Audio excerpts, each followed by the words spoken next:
Hey everyone, welcome back to the Whitfield Report. This video is going to be my initial review of the Batman. I just got back from watching the movie about an hour ago at the time of recording this video. And so here are my initial thoughts on the movie. This is going to be a spoiler-free review. I'm going to do a long form podcast with myself and a few other people for the Thursday edition of the Whitfield Report podcast. We're going to pre record it earlier this week, but it will be posted on Thursday for the Thursday pop culture edition of the show. Nevertheless, though, this is going to be a spoiler free review and just some of my initial thoughts. So I hope you enjoy. First off, I want to say that this may be my second favorite Batman movie. And it very could well end up being my all-time favorite Batman movie, given time. The reason why I like this movie so much, just from the outset, is because, in my opinion, it is the most comic accurate Batman movie from what we've gotten. Now, what do I mean by that? Well, Batman is the world's greatest detective. That is his moniker. And while I thoroughly enjoy movies like the Dark Knight trilogy, I think those movies are fantastic. One element that has always kind of lacked from those movies is the fact that Batman is a detective.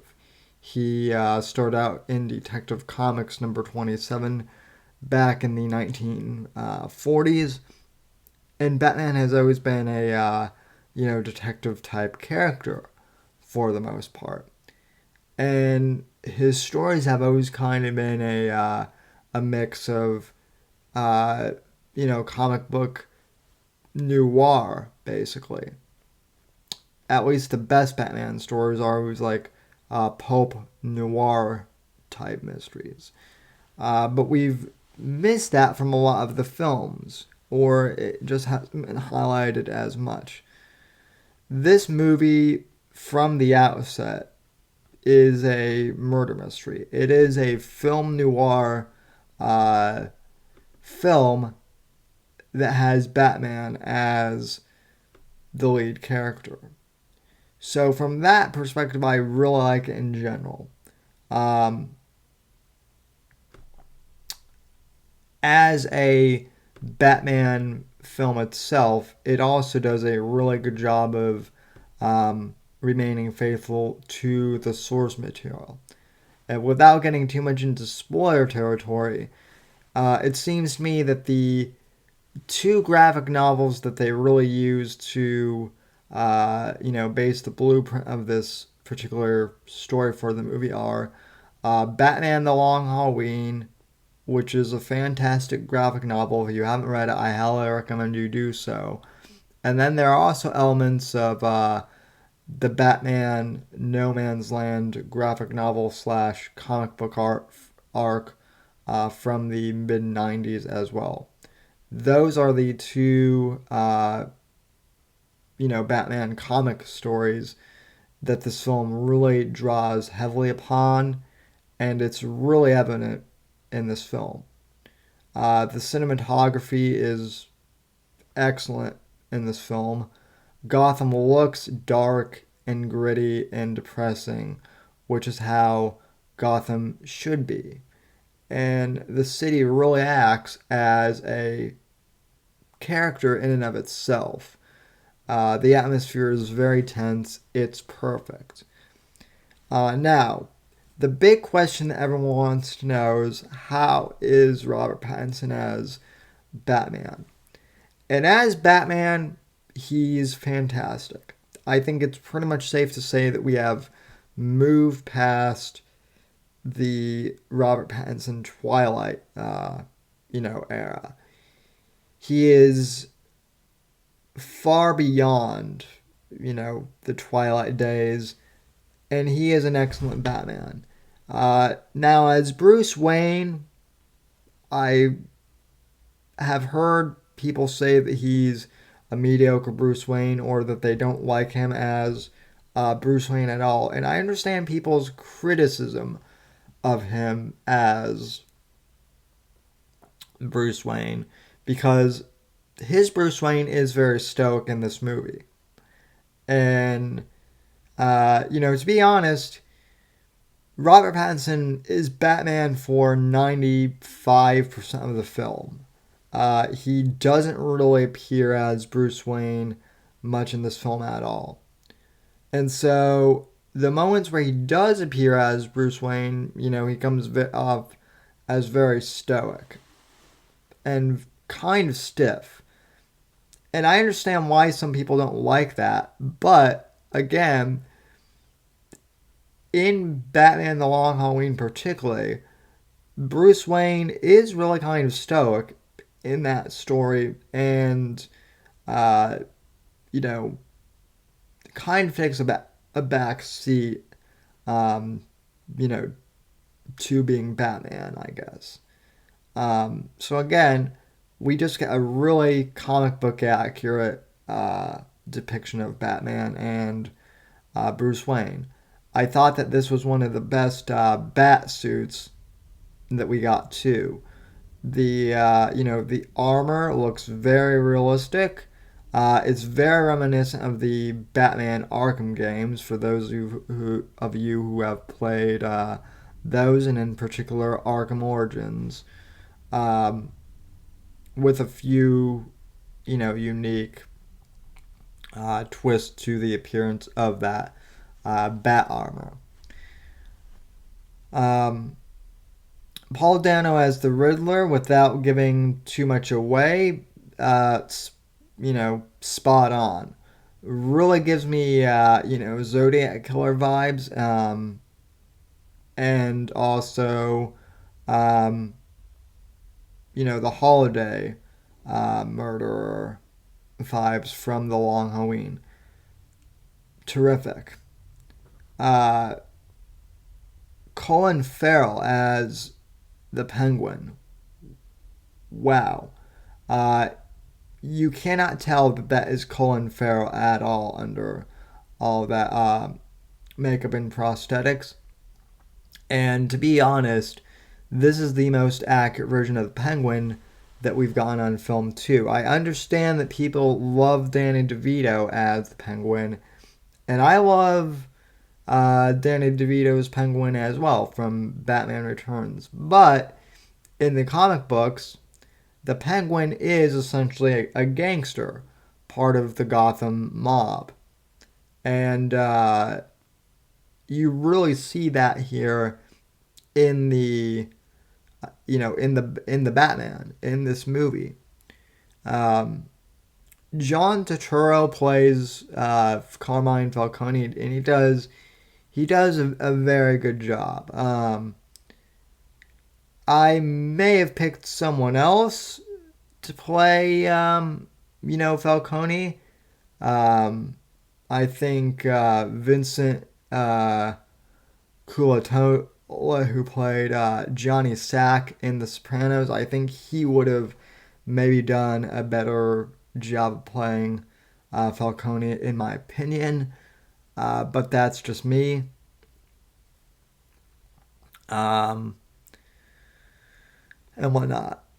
Now, as far as Catwoman goes, Zoe Kravitz, I have to say that Catwoman in this film is one of my biggest gripes of the film.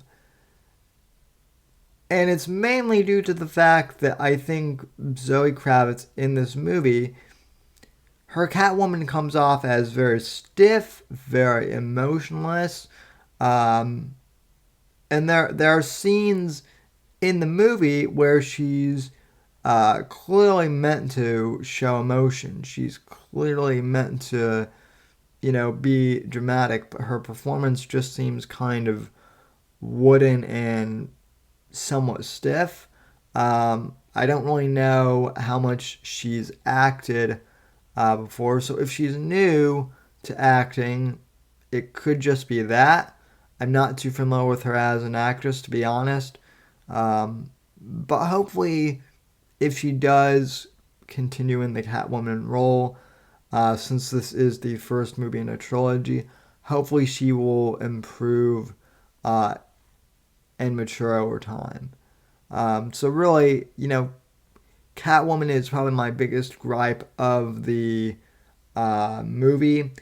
And then one other gripe that I have in this film is there is one uh, line of dialogue in the movie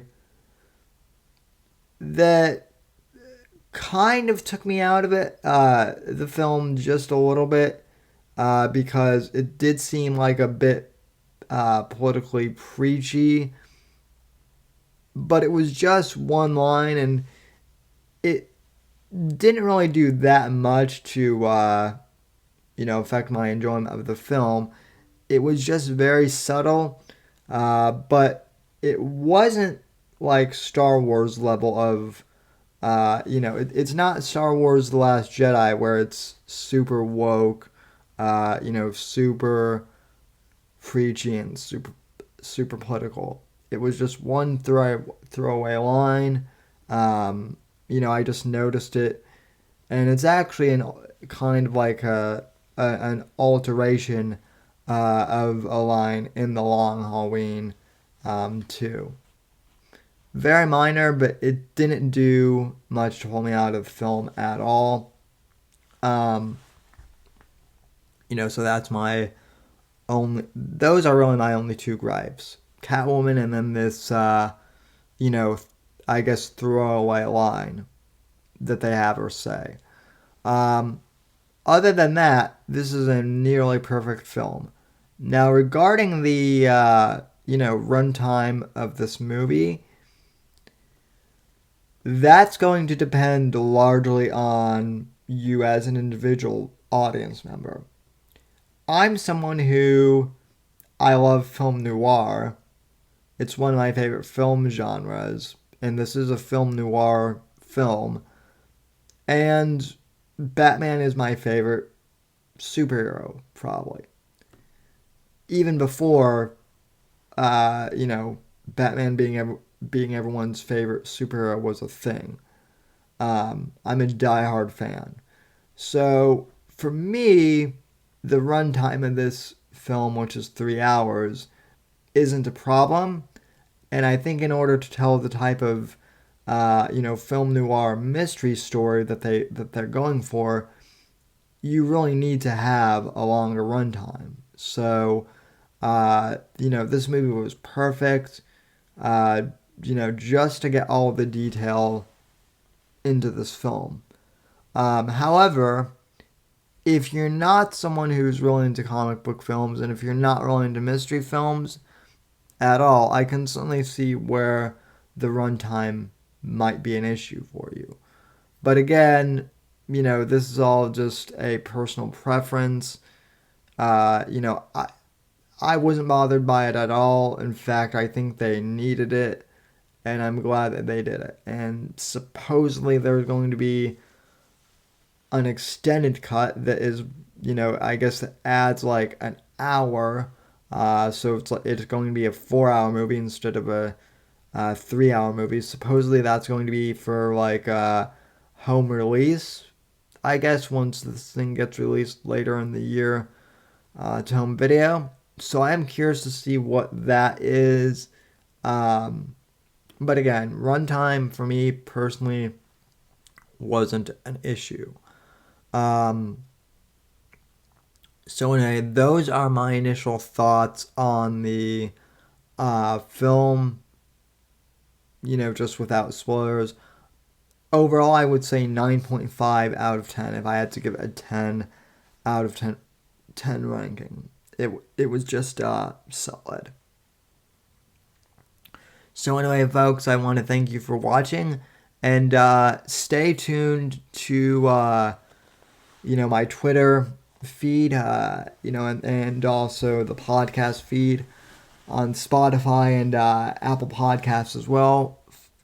For announcements regarding when the in-depth spoiler podcast will be.